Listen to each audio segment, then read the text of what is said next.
Bismillahirrahmanirrahim. Assalamualaikum warahmatullahi wabarakatuh.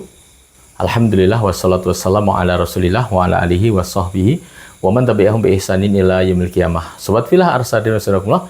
Kita melanjutkan pembahasan kita bahasa Arab praktis, dan pada kesempatan kali ini kita akan menyelesaikan huruf yang masuk ke dalam isim. Setelah kita membahas ada huruf jar, kemudian huruf inna wa akhwatuha, kana wa akhtuha, ya, maka masih ada dua huruf yang masuk ke dalam isim. Dua huruf yang masuk ke dalam isim itu, yang pertama adalah huruf nida, ya. Huruf nida ini sisanya ya, huruf nida. Huruf nida ini artinya adalah panggilan. Ya, panggilan. Karena memang fungsinya untuk memanggil. Ya. Nah, apa saja huruf nida ini? Ya, ada ya, kemudian hayya, ya,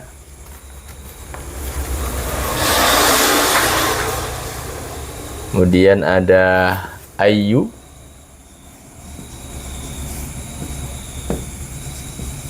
ada wa. Nah, ini adalah huruf nida. Yang kesemuanya maknanya adalah wahai. Nih. Nah, jadi kalau kita mendapati salah satu daripada huruf ini, huruf nida ya, maka setelahnya adalah isim, karena huruf nida ini adalah huruf yang masuk ke dalam isim. Contohnya apa? Ya, Muhammadun. Ya. Hayya Muhammadun. Ya. Hayya Muhammadun.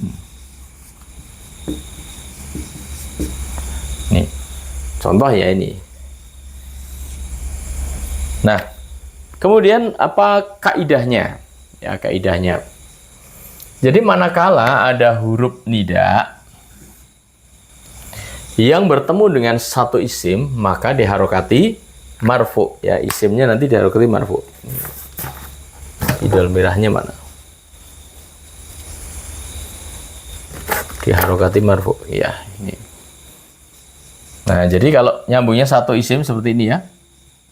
Ini, maka harokatnya adalah marfu. Ini juga harokatnya marfu.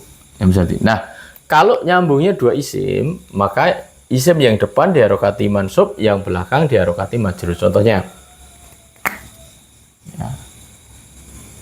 ya Abdullahi. Nah, ini ya. Jadi kalau bersambungnya dua isim, nih Abdullah ya, maka isim setelahnya ini diharokati mansub. Nah, setelahnya lagi diharokati majrur. Ini kaidahnya ya. Ini oke, kita tulis ya. Kaidahnya, jika bersambung dengan satu isim, maka harokatnya marfu. Contohnya ini, ya Muhammadun. Nih. Kemudian jika bersambung dua isim, maka yang depan mansub dan setelahnya majrur. Nah, contohnya ini. Ya Abdallahi. Nih. Nah, maka apa kata kuncinya? Ya, untuk memudahkan kita menghafal ya. Kata kuncinya apa? Baik, ini kita tulis ya kata kuncinya di sini. Ya. Ya Muhammadun, ya Abdallahi.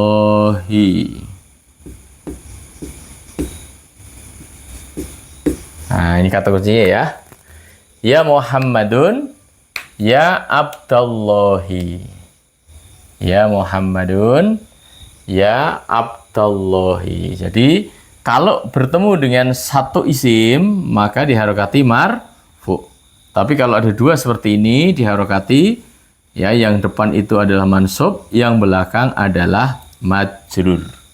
Nih, oke, silahkan nanti dihafalkan ya. Kata kuncinya ya Muhammadun, ya Abdallahi. Ya Muhammadun, ya Rasulallahi. Ya Muhammadun, ya Khalilallahi. Ya Ka'batu, ya Baitallahi. Nah, itu ya. Jadi kalau nyambungnya satu isim, ulangi ya biar hafal ya. Kalau nyambungnya satu isim maka harokatnya adalah marfu. Dan kalau nyambungnya dua seperti ini, yang depan mansub, yang belakang majrur. Nah, karena kita memang ilmu ini ilmu titen ya, mengenali, mengingat-ingat, silahkan nanti kata kuncinya diingat-ingat. Kalau kita nanti ketemu dengan kitab gundul ya, seperti ini bentuknya, maka kalau nyambungnya satu, maka dia adalah marfu. Tapi kalau dua, yang depan mansub, yang belakang majrur. Nah, huruf nida ini yang sering muncul ya. Ya, hayya, ayu, wa. Ini yang sering muncul. Nih. Nah, kemudian masih ada satu lagi, yaitu huruf yang masuk ke dalam isim ya. Kita selesaikan sekalian. Ini huruf yang masuk ke dalam isim. Setelahnya adalah huruf istisna. Ya. Ini huruf istisna. Ini huruf istisna.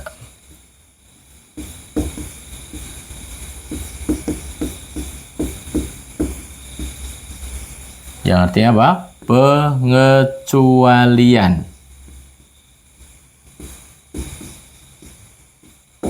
Nih. Nah, huruf istisna atau pengecualian ini apa saja? Ada illa. Nah, kemudian ghairu. Kemudian ya, apa lagi? Siwa.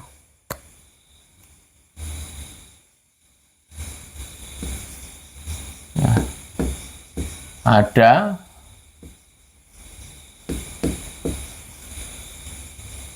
Ya, ada, siwa ada. Yang sering muncul ini ya. Illa ghairu siwa. Nih. Ada. Ya. Masih ada lagi hasa dan khola. Tapi itu jarang-jarang muncul ya. Hasa dan khola ini yang sering muncul. Illa, ghairu, siwa, ada. Ini artinya sama. Selain atau kecuali. Namanya juga huruf pengecualian. Ini yang sering muncul ini. Illa ghairu siwa ada, ini yang sering. Kalau hasa khola ya, nanti ada di buku, silahkan bisa dihafal juga. Ya, ada khosa khola ini jarang-jarang ya. Jadi ini yang perlu diingat. Illa ghairu siwa ada. Ini yang sering muncul dalam kitab gundul. Semuanya maknanya adalah kecuali atau selain. Ini contoh yang ila misalnya. Contoh yang ilah. Ya. La ilaha illallah ya. Nah, ini contoh yang ilah ya. Ini contoh yang ilah. Ini. Yang artinya apa? Tidak ada ilah illallah kecuali Allah atau selain Allah. Ini.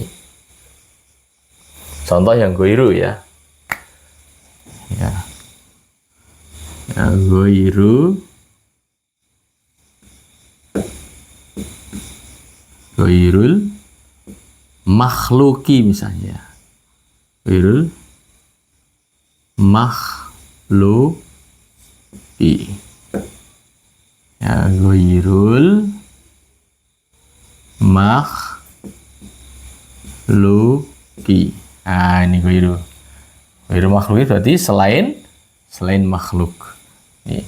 Sama nanti siwa makhluki, adal makhluki dan sebagainya ya. Nah, ini jadi intinya begini ya. Nanti kalau kita ketemu dalam kitab Gundul salah satu daripada huruf istisna ini, maka setelahnya adalah isim. Maknanya semuanya adalah selain atau kecuali. Nih. Nah, jadi pentingnya daripada kita bahas huruf ini mempunyai efek atau pengaruh merubah harokat isim setelahnya. Dan kemudian jika kita bertemu dengan huruf yang masuk ke dalam isim, ya, maka setelahnya adalah isim. Ini untuk mengidentifikasi ya, dalam kita membaca kitab Gundul itu kan kadangkala tulisannya antara isim dengan fiil madi itu hampir sama. Ya, hampir sama. Maka untuk mengidentifikasi apakah itu isim atau fiil, kita bisa melihat huruf yang mendahulinya, huruf di depannya itu apa. Kalau dia hurufnya adalah huruf yang masuk ke dalam isim, maka setelahnya itu adalah isim.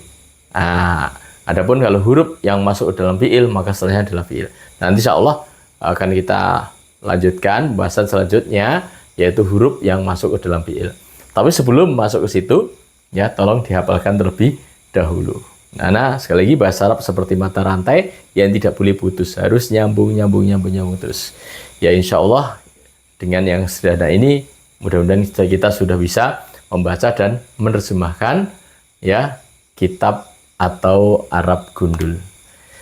Demikian, kurang lebihnya mohon maaf. Billahi taufiq wal hidayah. Assalamualaikum warahmatullahi wabarakatuh.